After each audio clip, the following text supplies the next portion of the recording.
బస్తీ మీద సవాల్ అన్నాడు 29 ఎన్నికలలో అది కూడా నెరవేర్చి చూపిస్తాడు. ఎందుకంటే ఆల్రెడీ మిమ్మల్ని 23లో ఇంటికి పంపించిండు. ఎందుకంటే మీరు ఈ రాష్ట్రంలో ఎప్పటికీ అధికారంలో ఉంటామని ఒక దౌర్భాగ్య ఆలోచనతోటి ఇష్టానుసారంగా పరిపాలించారు మీరు.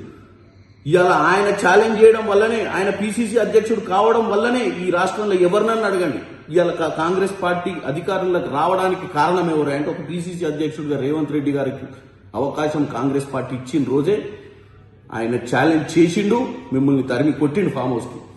ఈ రోజు కూడా ఒకటే చెప్తున్నా, ఈ రోజు కూడా రేవంత్ రెడ్డి గారు 29 గురించి చెప్తుండ్రు. ఎందుకంటే 23 తర్వాత గుండు సున్నా వచ్చింది మీకు పార్లమెంట్ లో.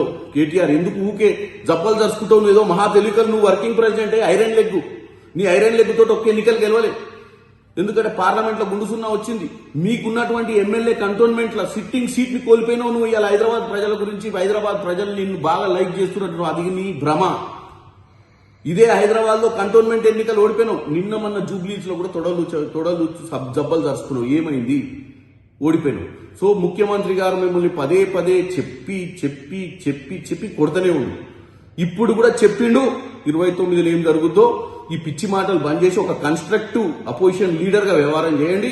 ప్రజలకు ఏం కావాలో చెప్పండి. ఇట్లా కోటీశ్వర్లను కోటి మైందలు చేయట, కోటి కోటి ఇంటికి ఇచ్చినట్టు కాదు. ఇట్లాంటి పిచ్చి ఆలోచనలు నీ మైండ్లోకి వెళ్తే ఒక కన్స్ట్రక్టివ్ లైన్ లో ముందుకు రా. మీ నాయనను అసెంబ్లీకి తీసుకురా. మీ నాయన అసెంబ్లీ వచ్చే ఓపిక లేకపోతే అపోజిషన్ పార్టీ లీడర్ స్టేటస్ తీసుకొని నువ్వేమైనా కన్స్ట్రక్టివ్ గా మాట్లాడే ప్రయత్నం చేయి.